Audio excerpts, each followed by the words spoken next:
its future, its hope and its song.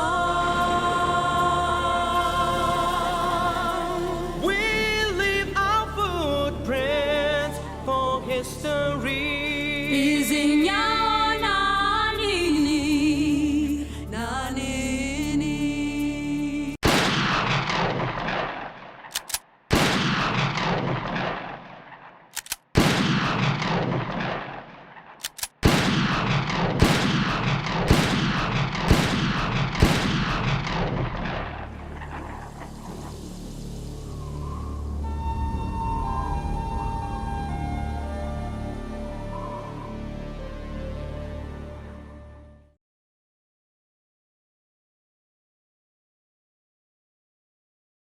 I am Katherine Mozzone here on behalf of Mojostreaming, and I want to welcome you to this big event for us.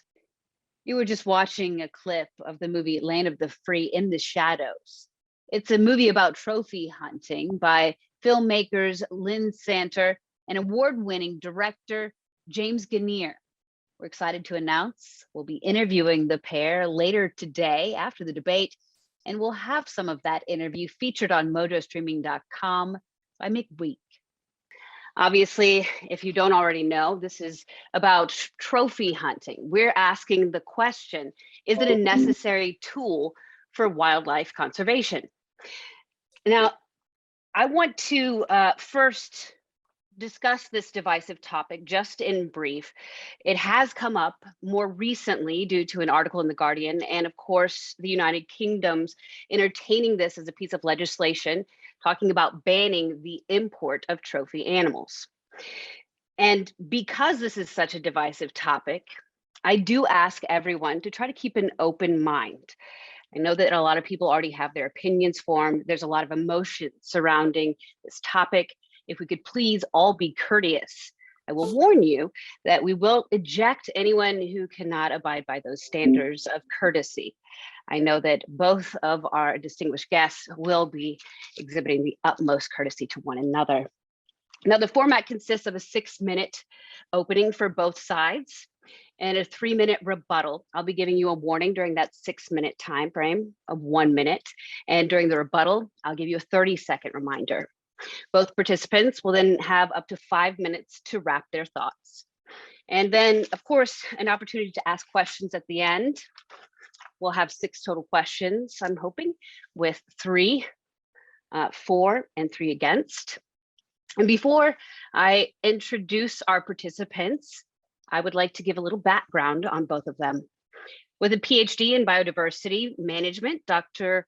Dilys Roe joins us on behalf of the Affirmative. She is the chair of the Sustainable Use and Livelihood Specialist Group within the International Union for Conservation of Nature's Species Survival Commission. I think you get the award for longest title, Dilys. And then, of course, Will Travers joins us on behalf of the opposition. He's executive president of and co-founder of Born Free, that's established in 1984. He's also an officer of the British Empire, awarded for his work on conservation and animal welfare. Now, if neither of you two have any further questions, I do remind you that we will hopefully be having a brief discussion following this debate, where both of you can exchange similar talking points, similarities in your views, so to speak. See where you are on common ground. And without further ado, Dilys, take it away. Thanks very much, Catherine, and thanks to all the participants for giving up some of their Saturday afternoon to join this debate. I'm just going to share my screen. Okay, so trophy hunting.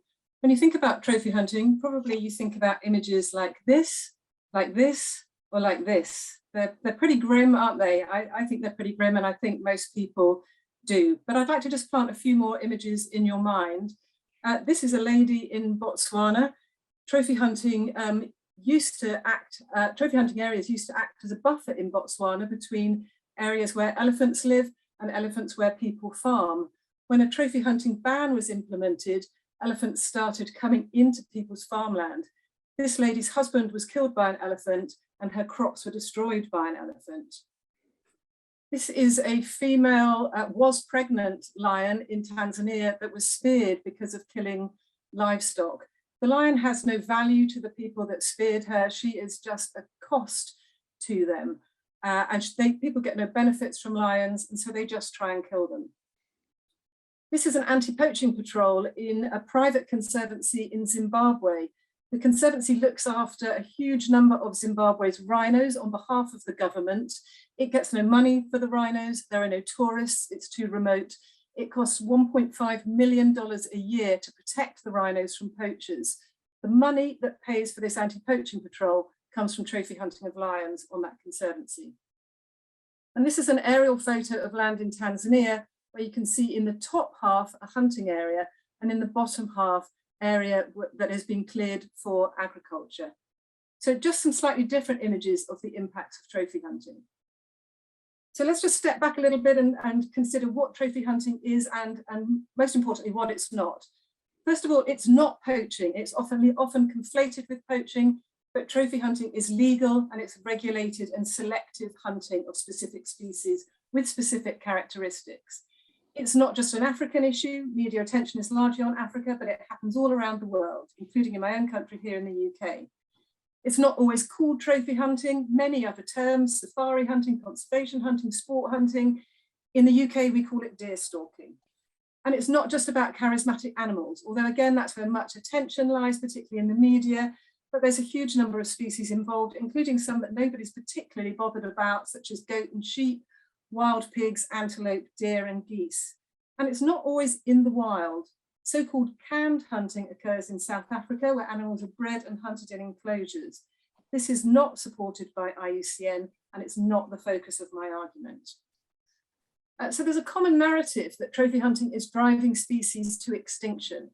The IUCN Red List is the global recognized authority on the conservation status of different species.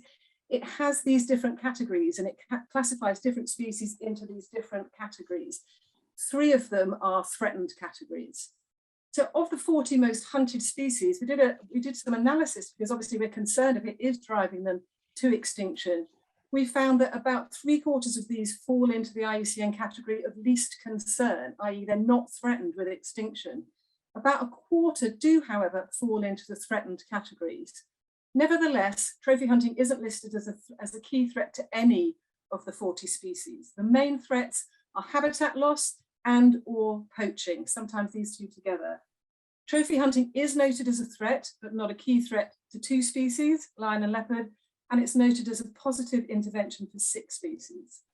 If you look at this graph, this shows you the contrasting fates of wildlife populations in 2 countries, Namibia and Kenya. Wildlife populations are soaring in Namibia and plummeting in Kenya. Namibia is a trophy hunting country, Kenya is not a trophy hunting country.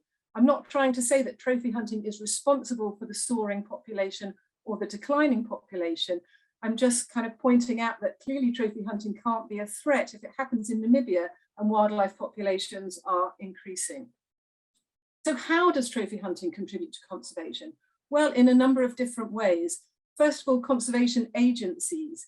The revenue from hunting supports conservation agencies in national park management, including anti-poaching controls. Secondly, individual animals. Trophy hunting and the revenue for it that goes to local people results in increased tolerance of dangerous wildlife animals and therefore less retaliatory killing of those animals. And you can get huge numbers of retaliatory killing, far higher than the numbers of animals that are killed by trophy hunting, if those animals have no value. Wildlife populations. Hunting is sometimes used as a management tool for overabundant species, especially ungulates, in order to prevent wider habitat damage. And fourthly, and most importantly, habitat. Trophy hunting provides the necessary incentives in the form of income, jobs, and meat for private and communal land to be maintained for wildlife. It's really important to recognise that there's far more wildlife outside of national parks than inside it. So it's absolutely critical that we conserve that wildlife outside national parks.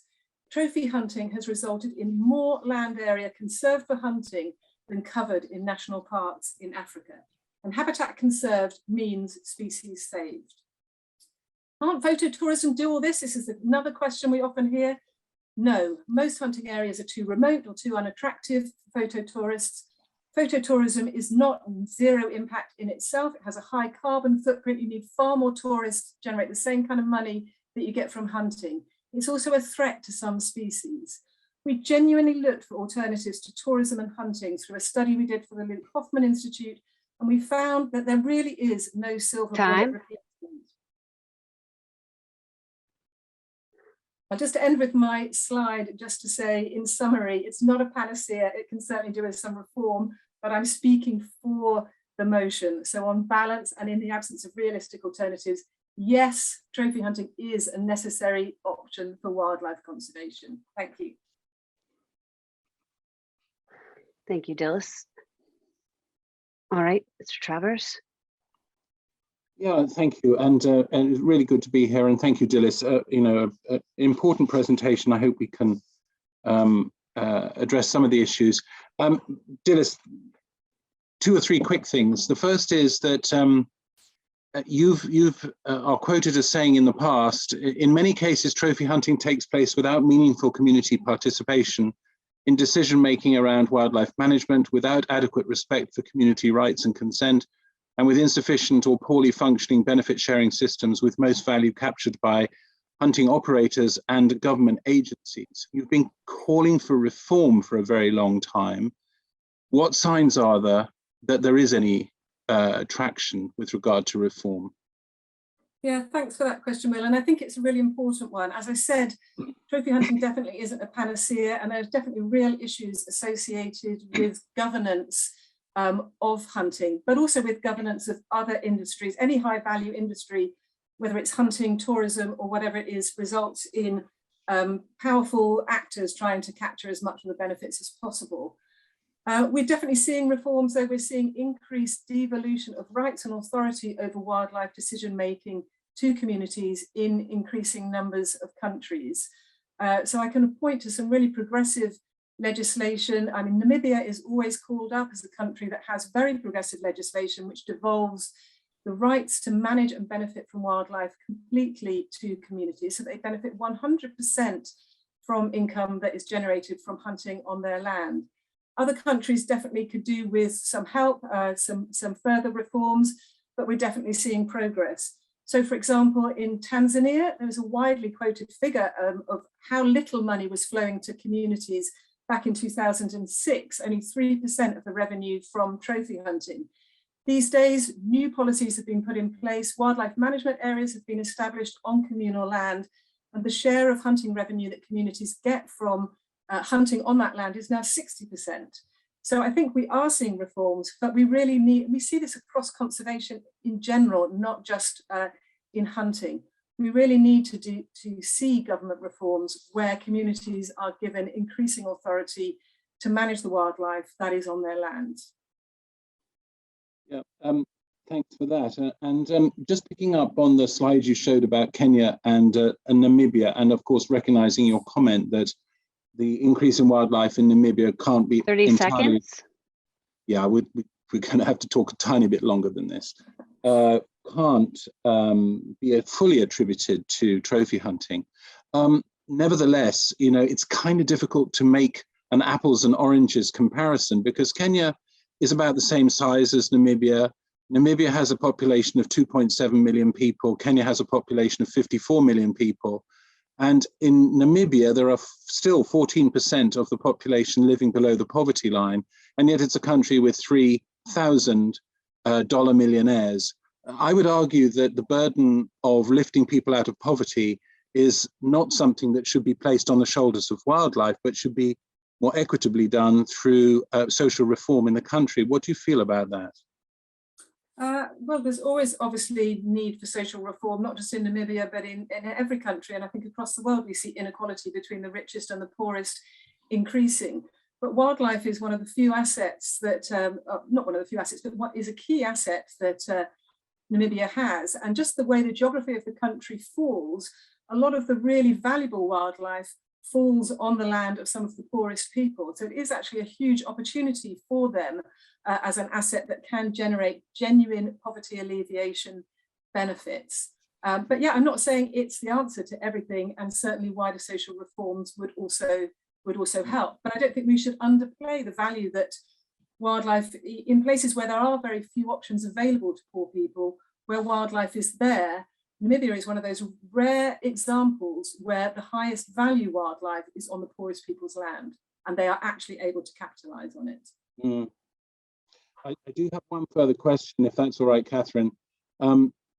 Firstly, it's just a point about Tanzania. You mentioned the 2006 or 2007 study, which indicated that 3% of gross revenue trickled down to local communities. More recently, in the period 2010 to 2014, which I think is the last period for which there is any reliable information, this is the quoted from the State of the Wildlife Economy in Africa, published in 2020. The average value per citizen in Tanzania living in the game management areas turned out to be 0.557 of a dollar per person per year. It doesn't seem like the progress that you're hoping for in terms of simply adding value to local communities has really had much of an impact. Yeah, no, I agree. It's not a huge amount of money, but I think you also need to take it in the context of what other options are available in those areas. So I think, first of all, great that the percentage that is allocated to communities has massively increased. In terms of actual value of the income that arrives, I think if there's nothing else, then that small amount of money can still be critical, and we shouldn't dismiss it in the absence of other things. And also, trophy hunting should ideally only be part of the pie that's coming to communities that can also benefit from tourism and other revenue streams. I think my point is that we need the most diversified and widest array possible of revenue streams, both going to communities to lift them out of poverty, and also going to conservation in Africa, which we both know is woefully underfunded at the moment. And there's a huge funding gap between what's required to support Africa's wildlife and the money that actually comes in. So however insignificant revenue might look, it's better than no revenue at all, or having that stream of revenue taken away. Okay, and I know we've gone over time on that section, Catherine, so thank you for your patience. Absolutely. We can just do the same amount of time for you, if that works. And you have an extra 30 seconds as well, because Dilys went a tiny bit over in her opening statements. So I'll let you take over. Okay, well, good day and thank you. Clearly, Dilys and I want the same things: to safeguard wildlife species and wildlife habitats, and to support local communities who live alongside wildlife. We share those objectives, but our methodology differs. Dilys concludes that trophy hunting, the killing of individual animals for fun or sport, should be part of a blend of activities that can help achieve those shared objectives. Born Free, the organization I co-founded 38 years ago with my parents, Bill Travers and Virginia McKenna, believes in compassionate conservation, where consideration of and care for the individual animal is key to achieving conservation outcomes. Of course, neither Dilys nor I will have the final say in whether trophy hunting continues or not. This will be down to local communities, national governments, and society as a whole. As we've heard, trophy hunting is a highly controversial activity.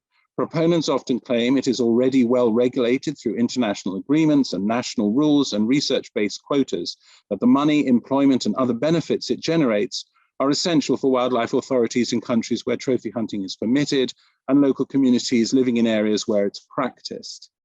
Trophy hunters typically covet the animals that make the best trophies. So lions with the largest and darkest manes, elephants with the longest or heaviest tusks, and so on. However, targeted animals are often key individuals within their societies and the wider ecosystems of which they are a part, and the impact of trophy hunting is poorly understood. For example, CITES quotas for leopard trophies are not based on reliable or verifiable population data, which simply doesn't exist for some of the countries that allow them to be hunted.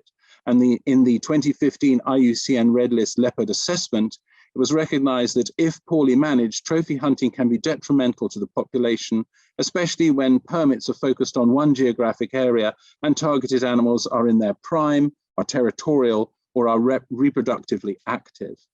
87% of professional hunters surveyed who had hunted in Botswana, South Africa, Namibia, Tanzania, Zambia, or Zimbabwe stated that they were willing to hunt an adult female leopard, notwithstanding the negative impact on the viability of the local population and indeed the survival of her young or adolescent cubs. In 2016, researchers noted that trophy hunting has had negative effects on lion populations throughout Africa, and that hunting resulted in population declines over a 25-year period for all continuous harvest strategies, particularly where males under 7 years old were being targeted. In most circumstances where animals are deliberately killed, so for example, domesticated animals for food, convention and legal provisions demand that the methods used should minimize suffering and that operatives must be trained and subject to oversight. Not only are trophy hunters not trained, but in seeking a good quality trophy, they try to avoid damaging body parts that will subsequently be displayed, such as the head, increasing the chances of a protracted and painful death. To make matters worse, trophy hunting organizations offer awards for unconventional methods of killing, which might include the use of bows and arrows, crossbows, handguns, or traditional weapons such as muzzle loaders, methods that clearly do not prioritize welfare. A number of countries, including Brazil, Costa Rica, and Kenya, have banned trophy hunting. Some others have introduced bans or restrictions on the import of certain types of trophies. The UK is far from being the largest importer of wildlife trophies. Nevertheless, imports over the last decade have included elephants, hippopotamus, zebra, lions, leopards, bears, and even baboons. Public opinion polls consistently show strong public support for a UK import ban, and in its 2019 election manifesto, the Conservative Party promised to end the import of hunting trophies. In conclusion, the killing of animals for fun by a relatively wealthy and predominantly Western elite is, for many, including me, ethically and morally objectionable, reprehensible. The evidence that trophy hunting delivers meaningful benefits to rural communities is at best circumspect, and in practice, trophy hunting is vulnerable to mismanagement, corruption, and system failure. While it is the sovereign right of any nation to manage its wildlife as it sees fit, and that should be respected, it is equally the sovereign right of any nation that does not wish to take part in activities related to the killing of wild animals for fun to take such measures as it sees fit to exclude itself from the practice. Clearly, the majority of people in the UK regard trophy hunting as morally unacceptable, and the UK government's plans, potentially covering 6,000 species, are consistent with the wishes of the people. However, to Dilys's point, such a plan is not without consequence. The modest but nonetheless important number of people who derive employment opportunities from trophy hunting activities and who would be disenfranchised by the loss of trophy hunting livelihoods need to be supported in order to transition to alternative livelihoods that provide opportunities for economic, professional, and social enhancement, together with support for conservation activities and wildlife habitat security in cases where, to some degree, these activities relied, albeit modestly, on trophy hunting as a driver. I believe the current trajectory will lead to an end to trophy hunting. The arc of the moral universe is long, but it bends towards justice, as Martin Luther King said. By that, I mean justice for nature, for individual wild animals, and without question, justice for local communities who share their lives with wildlife. But the delivery of greater equality, greater opportunity, greater choice for those communities does not justify the brutal, terminal exploitation of individual animals from a depleted wildlife resource by a handful of privileged individuals. And I would respectfully submit that the motion, complex though it is rejected. Thank you. Dilys, you will have 8 minutes for your cross-examination. 8 minutes. Wow. Okay, great. Yep, based on how long y'all went over for the first one. Yeah.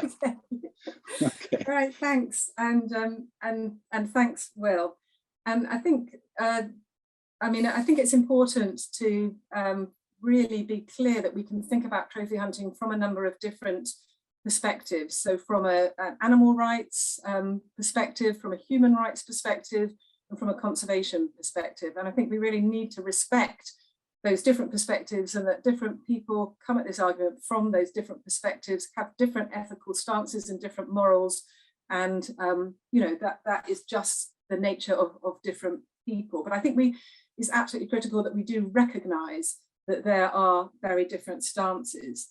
And it's clear, Will, from your presentation that you're saying that the conservation evidence is very circumspect, and against that there's a strong ethical case for not killing individual animals. So quick question, if the conservation evidence was strong, rigorous, convincing, would you support trophy hunting, or does your ethical stance on killing individual animals outweigh that, you know, whatever positive conservation outcomes may arise? Yeah, so let me answer that in two ways. And I'll leave the obvious one to the second one. I mean, I think that I could probably, if I was to put my mind to it, I could probably make a cogent case for slavery. I think I could create an economic model that would work from an economic point of view. And I could probably build into it certain human welfare safeguards to make sure that those people in slavery were not cruelly treated. But I would never do it, because I find the whole notion of slavery morally reprehensible, as I'm sure everyone on this call does.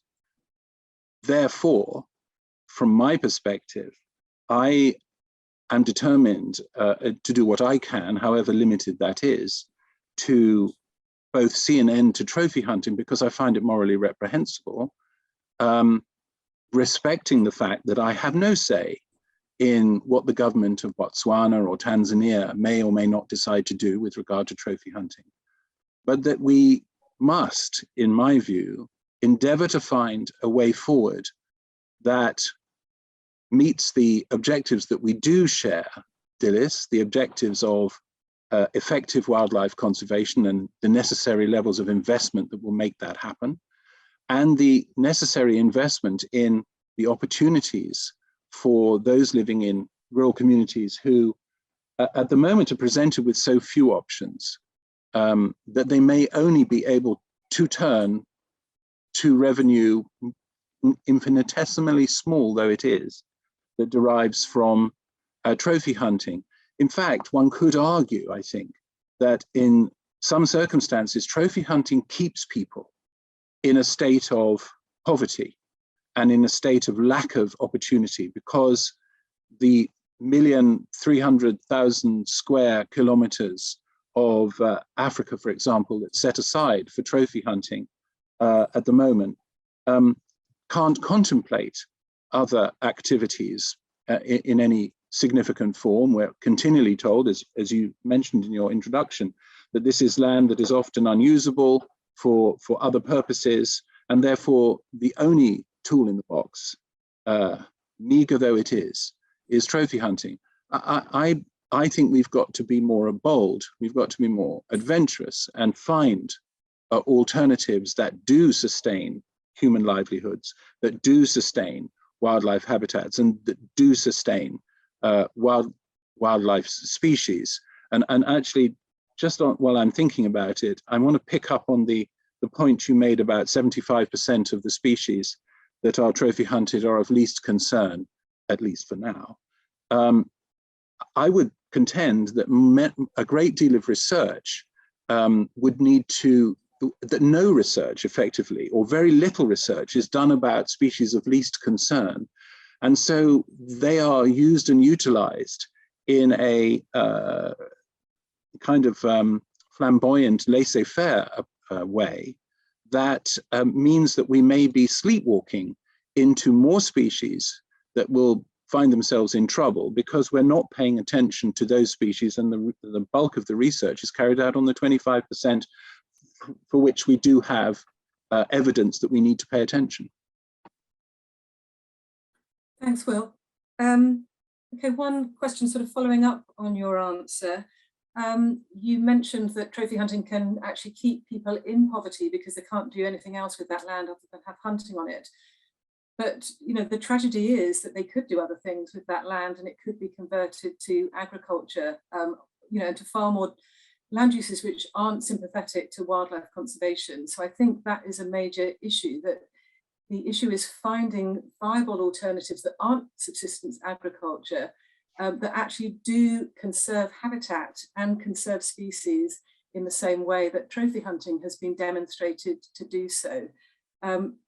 Conserving an area more than the size of national parks is not an insignificant area of land.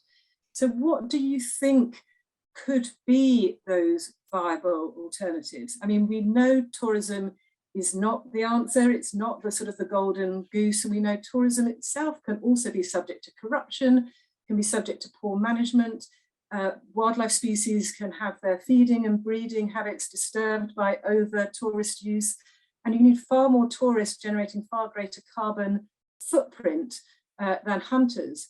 But actually both, if we think about COVID-19, demonstrates the fragility of any revenue generating system that's based on international travel and tourists coming from afar.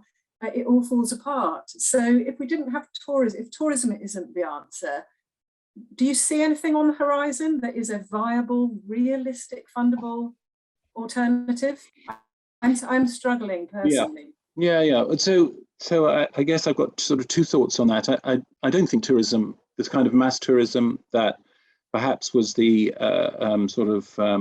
the model in the 70s, 80s, and 90s, and into the 2000s, is likely to be an answer. And I do think that we can't forget that trophy hunters also have to fly and all the rest of it. So they are not blameless in this regard. However, I would say that there are models out there where tourism has proven to be low impact and high return. So I would point, this as well as I do, I would point to the Northern Rangelands Trust in Kenya, more than 1,300 people permanently employed, 2,300 people part-time and temporarily employed just in 2020, $4.1 million into the local economy in 2021.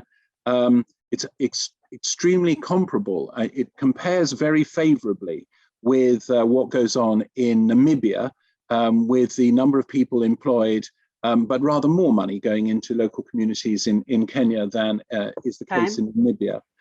And I would say, just in conclusion, and we could perhaps explore this at the end of our session, we could look at what's going on with these carbon sequestration and offsetting programs, which have the ability, if got right, to scale up and to provide the kind of funding literally at scale that is necessary to address some of these really, really challenging issues that wildlife and communities face.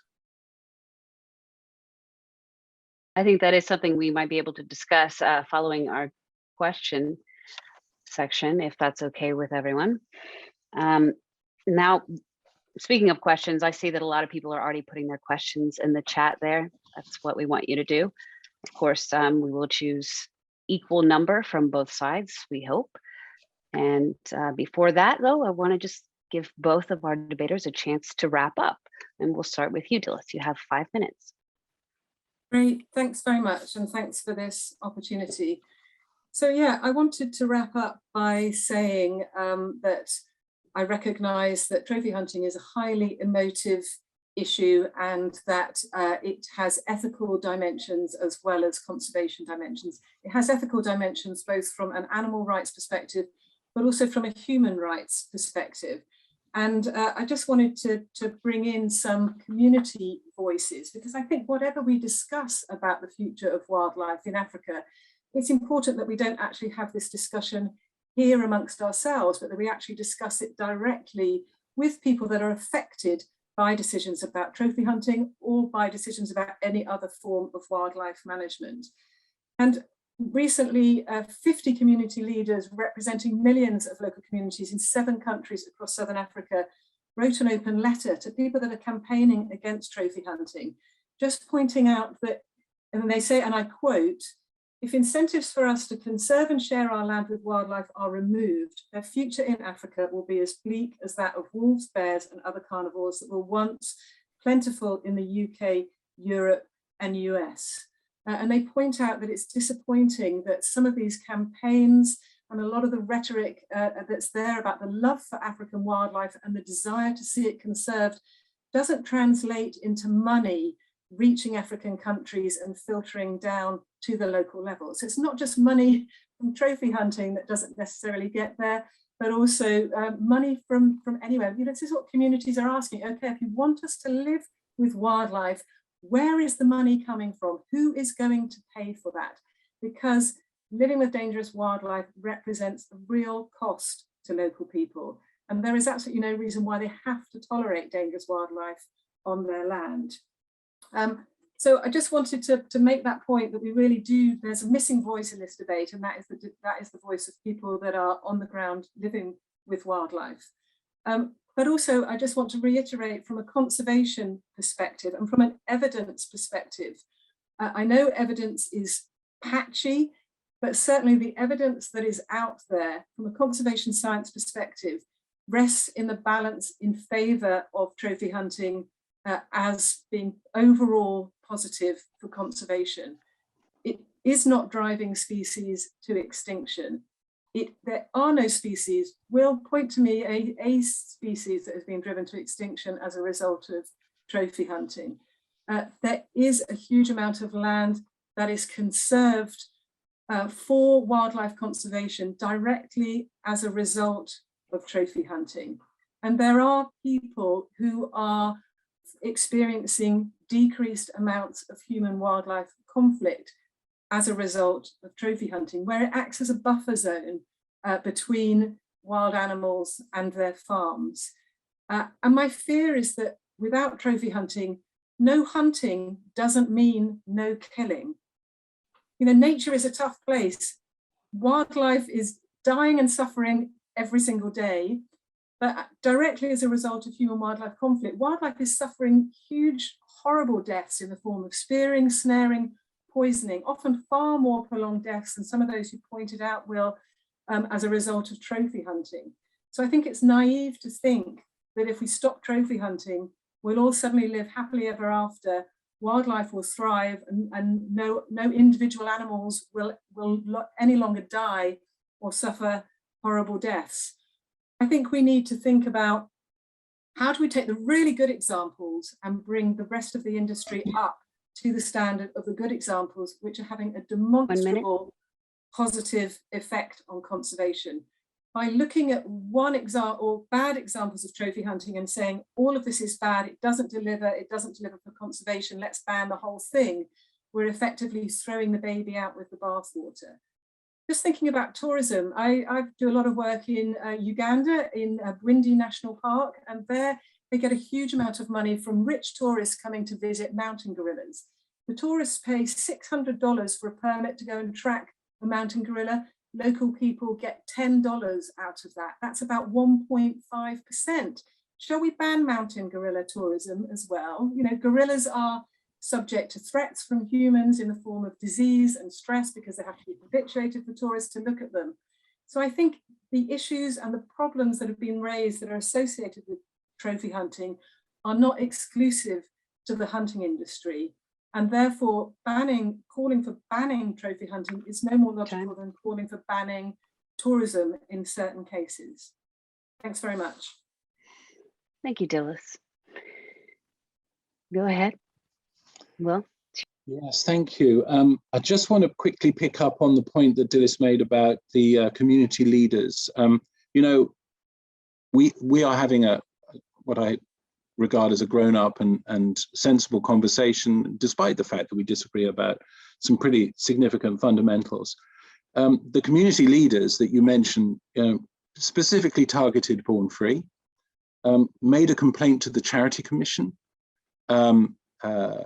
said some things which were entirely insupportable, and were found to be insupportable when we provided our comments back to the Charity Commission, and the matter was not taken any further. I'm not sure that that's the best way to conduct business. The second thing is with regard to, human-wildlife conflict, you know, we don't trade the rights of people in favor of the rights of animals. We strongly support and defend human rights consistent with our policies. And we at Born Free, a relatively small organization, invest more than £1 million a year in our operations in Kenya, which in turn support the direct employment of more than 100 people across Africa, and many hundreds of their dependents, and indirectly many thousands of people every single year. So I think there are alternatives which we must pay attention to. And I would include our predator-proof boma building program at the Amboseli area of Kenya, which is now 357 units, 10,000 human beneficiaries, and 100,000 head of livestock that are better protected at night from predators, with the result that fewer predators are killed, not no predators. I don't live in a rosy tinted world. I'm perfectly aware that life is red in tooth and claw. I want to end with a 2-minute story, and I'll just read it to you, because this, I think, is part of the reality. The sky was changing color. The inky blackness of night, twinkling with a canopy of stars, was slowly giving way to purple, then orange. The client was cold, sitting for long hours in the blind, trying not to move. The wind was favorable. The impala suspended 2 meters up in a tree, not 40 feet away. The dawn chorus made it hard to hear other sounds, but there it was again. The low rumbling of a big cat breathing.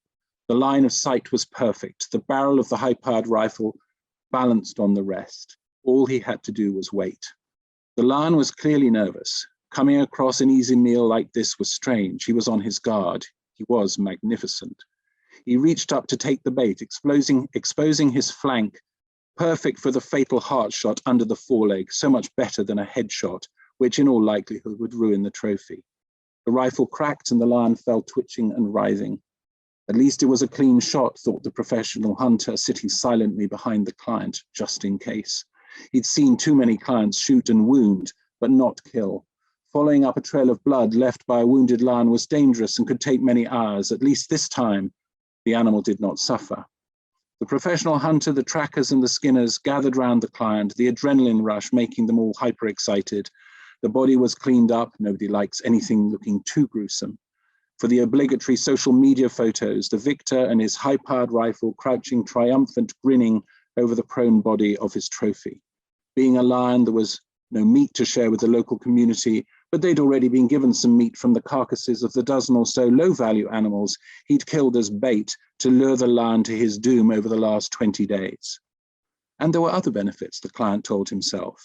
The $50,000 he'd spent on getting his lion would be split many ways, some to the airline for his long haul from the States, most to the safari company from whom he'd bought the hunting package. 1 minute. A modest amount to the government for a trophy fee, considerably less to the local community. He'd been told that they got something, although he wasn't entirely clear just how much. He repeated this to himself. It was a kind of mantra which allowed him to reconcile the fact that by dint of his wealth, he'd been able to kill a lion, and in fact many other species, in his quest for a Safari Club International Africa 29 award. That's 29 African wildlife species, including 3 of the big 5, while helping conservation and local communities, albeit in a modest way. His conscience was assuaged. This was not about him, not about his ego, his desire to kill for fun, his machismo. It was about conservation, a few lives sacrificed for the benefit of the many. This was something he told himself for the last 20 years, ever since he started trophy hunting. It was comforting. It helped him sleep at night. Okay, well, thank you to both of you. That was pretty heavy, Will. I want to get started with our questions. We have quite a few, and I hope to ask as many as possible, as well as give you both an opportunity to share any common ground you might have. Also ask Dilys if you've been funded by trophy hunting organizations to do your research. No. Thank you. Next question. Let's see. This is for Will from Hugh Webster. Do you believe, Will, that wildlife will be better off after a trophy hunting ban? And if so, how do you imagine the land and the habitat currently protected for trophy hunting will be protected in the future? You say we need to be bolder and find solutions, but is this just wishful thinking? It's sort of, we can't afford for it to be wishful thinking. We really do have to find those solutions. And I know, you know, to be fair to Dilys has been calling for alternatives for, the earliest quote I can find from you, Dilys, is 2009. So that's at least, you know, 13, 14 years ago. And I'm sure it goes back to before then. So, I mean, there are a number of different ways that we might explore coming up with the kind of finance that's necessary to protect the large areas of the 30 by 30, the 30% of the terrestrial surface that is in the 2030 manifesto, and the 30% of the marine environment. Marine environment is way behind. Less than 7% of the marine environment is currently protected, and less than 2% of that is no take, so areas where you can't fish. So there's an awful lot of work to do. To look at this thing in scale, we can explore what I mentioned at the end of my presentation, which was to do with carbon credit and offsets, which has been looked at by the IMF and is proving to be extremely productive in terms of the amount of revenue that it can generate on a sustainable basis. But we could also look at a wider way of doing this. So the United Nations, as you may all be aware, set a target of 0.7% of GDP for each country to commit to help with overseas development. The UK was one of only a very small number of countries that met that target under the Cameron administration. Unfortunately, for various reasons and widely criticized, it's been pulled back to 0.5%. But nevertheless, my understanding, and Dilys may corroborate this, is that we need approximately 700 billion US dollars a year to invest in nature. And that can be achieved by half a pence, half of 1% from the countries that are members of the OECD. If we're really serious about looking after our planet and protecting both the terrestrial space and the marine space and the biodiversity on it, and to be honest, not relying on processes such as trophy hunting, which are vulnerable to all sorts of different factors that we've already discussed some of them, then we have to get serious. And we have to find a way of getting the international community on behalf of us all to protect our natural world on behalf of us all. And is half a pence in the pound, half a percent, too much to ask to conserve both our and the rest of life on Earth's future? I don't think so.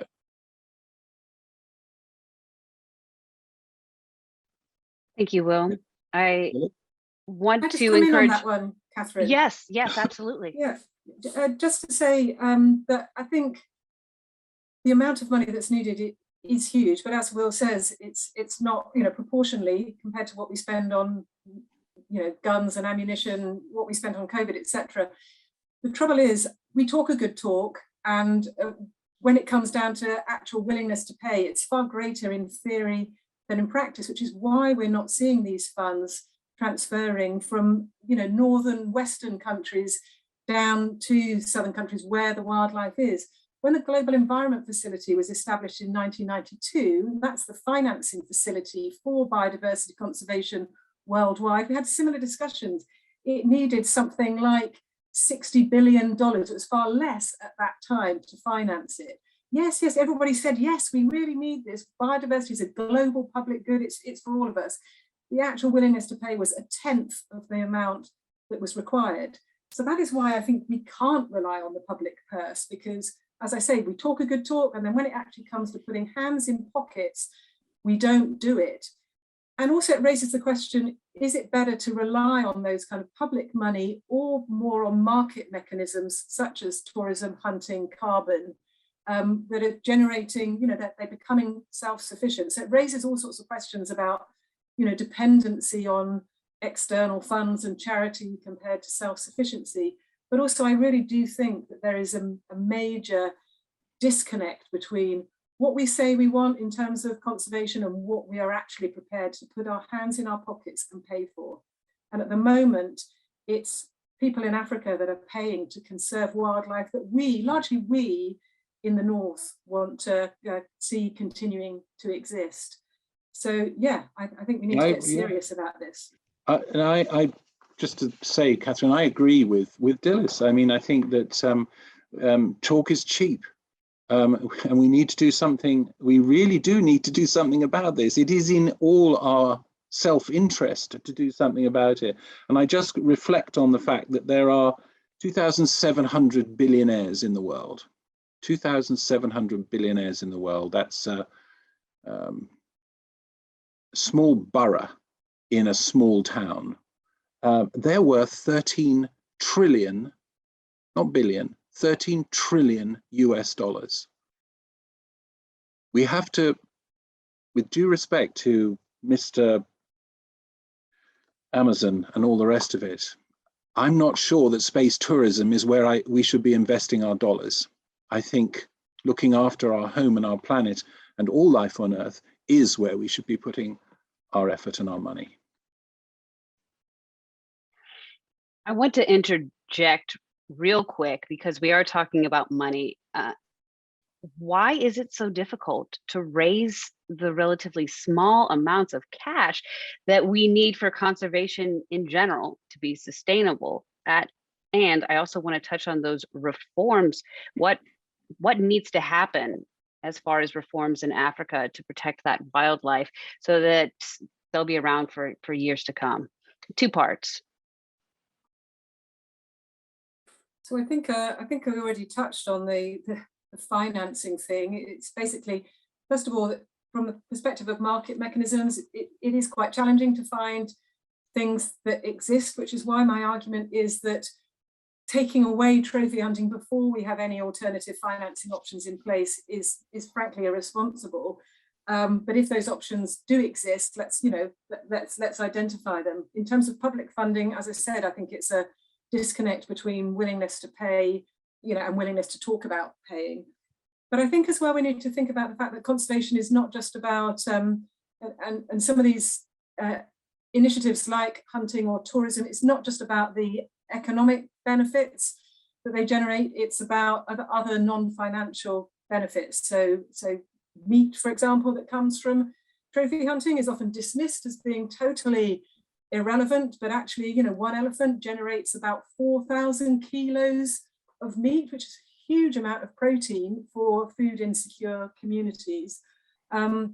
Jobs and just the other non-income benefits that we need to think about. So when we're thinking about replacements, we need to think about not just replacing the direct revenue that might come from trophy hunting, but also replacing those other things which quite often don't get converted and monetized and calculated in cash terms.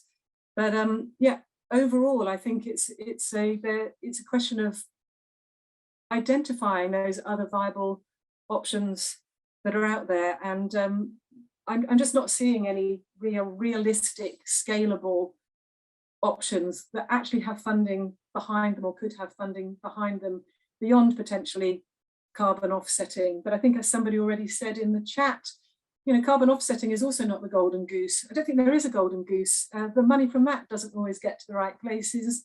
And as I think I've said before, with any of these industries where there's a lot of money flowing around, there's a tendency for corruption and capture of that money, and a minimal amount getting down to the local level. So none of these things is an automatic replacement, and none of these things is currently filling that biodiversity financing gap that has been noted. Yeah, I agree with some of that. The let's just quickly pick up on this carbon offsetting, because we've mentioned it about 4 times and we haven't really discussed it. So I'm in discussions with colleagues at the IMF and in other places about so I'm going to use my hands. I don't know if people can see my hands, but I've got 2 of them, don't worry. And I'm going to treat this hand as the piece of forest with forest elephants in it, and this hand as the same size piece of forest without forest elephants in it.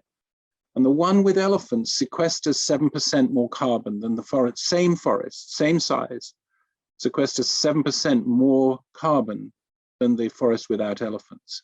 That can and has been monetized. It has been put through a financial cycle to determine what value do those living elephants represent. And it turns out that those living elephants in that forest, if there were 200 elephants, they'd represent just shy of about $7 million a year in some of the most impoverished and challenged environments on the planet. And the point that Dilys makes about when there's lots of money, there's always potential for corruption, is that actually we need to get smart with this. And the Rebalance Earth project that I'm associated with is using blockchain technology to make sure that there is no leakage between the carbon offsetter and the recipients of the funds. This model is being applied to forest elephants, to marine seagrass, and as I understand, it will soon be applied to other species, savanna elephants, great apes, and lions. I don't think it's clutching at straws. I think it is actually, from everything I've looked at, it looks like a viable project. It is one that meets a need both at the production end, where people produce carbon, and at the recipient end, where we need to both store and stop and sequester carbon, but also where we need the money necessary to support those local communities. I mean, imagine if you're living in an impoverished environment around a national park and there's elephants in there, and someone comes along and says, turn a blind eye, here's $50, I'm going in to take out the elephant. If you have no other alternatives, that's pretty tempting. But if you are receiving, you and your community are receiving significant, sustainable, long-term finance around that national park, you're going to become the first line of defense against poachers who want to come in. And there is a difference between that and trophy hunting, because this isn't a pyramid where at the top of the pyramid sits a very small number of people who basically take the largest slice of the financial pie. This is an inverted pyramid. The community, the wider community, is the likely biggest recipient of funds through a project like Rebalance Earth. So I would recommend you all, if you haven't had a look at it already, have a look at Rebalance Earth. Maybe someone will pop a link into the chat. I want to continue with you real quick, Will, about some of the work you've done with Born Free. Have you all done any sort of purchasing of land where some of these animals need to be protected? I'm gonna give you the exact question right here. There are quite a few. I'm really happy to see that. Are you nervous? No. Okay. Building up the, okay, so we just answered the question about carbon offsets. So would Born Free support, here's another one, trophy hunting programs in the short term where local communities want it and where no immediate alternatives exist and where negative impact for wildlife will clearly arise from alternative land use practices? That's from Shane Mahoney. Well, the short answer is no, and but it's not my job to, as it were, support trophy hunting. I hope clearly outlined my position on this. There will be others who will want to follow that narrative that you've just described, Catherine, and thank you, Shane, for the question. but that's not what we do. That doesn't mean to say that, as I pointed out before, that we don't invest quite significantly in local communities, in human-wildlife conflict mitigation, in educational programs in a number of countries. We have nearly 60 employees, all Ethiopian, all in Ethiopia. We have nearly 30 employees in Kenya, all Kenyan, all in Kenya. These are quality jobs that we provide, properly paid, with pensions, that kind of thing, because that's the kind of investment we're making, which is, in a sense, a capacity building. So people have opportunities, their livelihoods are enhanced, they are skilled, they are trained, and then not my country. I mean, it's sort of my second home in my heart.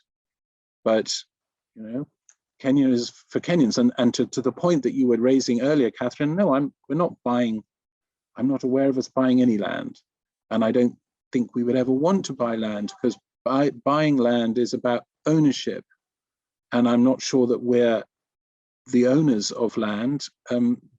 People who live in Kenya or Ethiopia or wherever it happens to be, they're the owners of the land, but sometimes everybody needs some help. And if we can help in some way, we surely will. Thank you, Will. Can everyone hear me? I can. Excellent. Okay, let me give you one.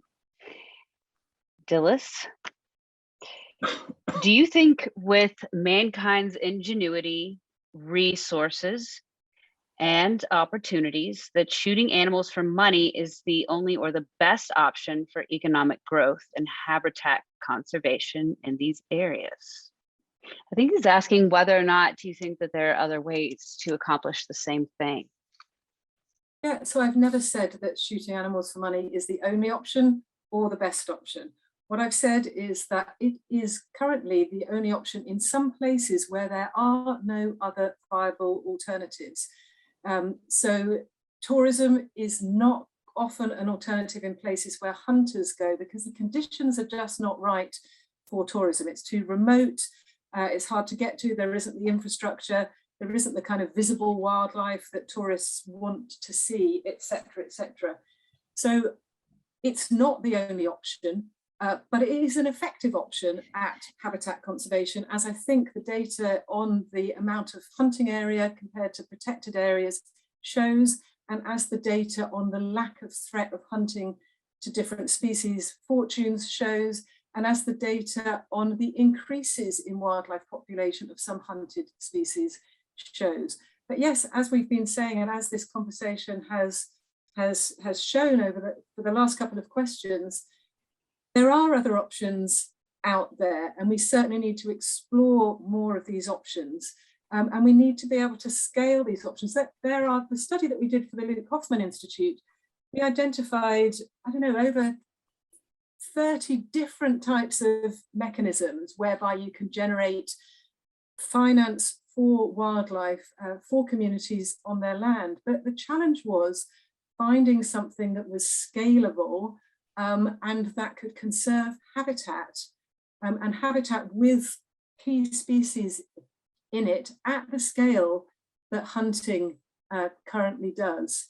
So I do think there are other options, and I do genuinely think that what we really need, given the financing gap that we have for conservation, is as many options as we can possibly get. It's a bit like, if you hold stocks and shares, you need a really diverse portfolio of options to invest in, so that if one option fails, such as international travel in COVID-19, which means that nobody can go hunting or go for tourism, you've got other things to fall back on. That's what I think we need for wildlife conservation, as diverse a set of financing options as possible. But what I think is critically important is that we don't take away the options which currently are working until and unless we have those other viable replacements in place. So let's be thinking about what those are and getting them scaled and getting them ready to roll out, before we think about taking away the things that are already there. So I am almost with, I know that we've run out of time. I'm seeing Go ahead, please. Bernard saying we've run out of time. I'm almost with Dilys on so much of that. We do need to find these innovative at scale financing options. We need to improve transparency. We need to improve accountability. We need to make sure that there is that the systems that are put in place are not vulnerable to corruption at whatever level. I don't agree that we need every tool in the box, because I don't think that we can operate in a moral vacuum. And so there will be things that, for me at least, will not be possible. It will not be possible for me to support. But I'd be really interested in seeing those 30 opportunities that the Hoffman Institute has done. And you know, I mean it sincerely. I would be interested in seeing them. Let's chat, Dilys, about the things that we can agree about. I will tell you this, I was approached by a Tory grandee, a member of the Conservative Party, for those who don't, some years ago, coming round before an election, wanting to secure my support. And we sat down and I looked into his background and I said, whatever your name is, let's not waste our time here talking about why I'm opposed to fox hunting and you support it. Because we'll waste literally the entire thing arguing the toss about something we don't agree about. So now let's talk about stuff we can. And he laughed. He said, gosh, that's refreshing, because I want to talk about the things that we can agree about. I will have to say that that didn't necessarily secure my vote, but we did have a positive conversation about other matters of mutual interest and concern. We just parked the issue that we were going to disagree about profoundly and that would have wasted our time, and we haven't got time to waste. So I'm happy to talk to Dilys or anyone of any persuasion. There will be areas that are no-go, and we just have to identify what they are and then get round the table and hammer out the stuff that does work for us both. And I do want to say thank you to all the people who've joined on today. It's been fantastic to see so many people, and I'm so sorry we didn't get to all the points and questions that were put into the chat. I've been monitoring a few of them, and there's some challenging things that are said in there, but you know, we're nothing if we're not challenged. I think this is definitely just the beginning of a conversation. And of course, most importantly, we do want to create change and start that dialogue. And I wanted to say also that we're not looking for a winner or a loser in this situation. The point is, we want wildlife to be the ultimate winner. So we do want to hear from you all, and we want you to have your questions answered. And we want to continue this conversation online. So please do post this, put your comments, your thoughts in there. And we'll continue this discussion, because obviously there are a lot of pieces of common ground that we can agree upon, and a lot of other disagreements we can work out. We've done so very amiably so far. So thank you to both of you. I encourage everyone to keep in touch, Dilys and Will, and please keep in touch with us at Mojostreaming. If you haven't already, please encourage your friends and your family to do the same, so we can continue this important discussion. Thanks, Catherine. Thanks, Bernard, and thanks, Dilys. You. It's been. You see how well behaved we are. Yes, and can I just say, I think it's great to see that there are a couple of people on the call that do represent communities in Africa. They have different opinions on this as well, but I'm seeing Mali Daddy and Mani. So I think we need more local voices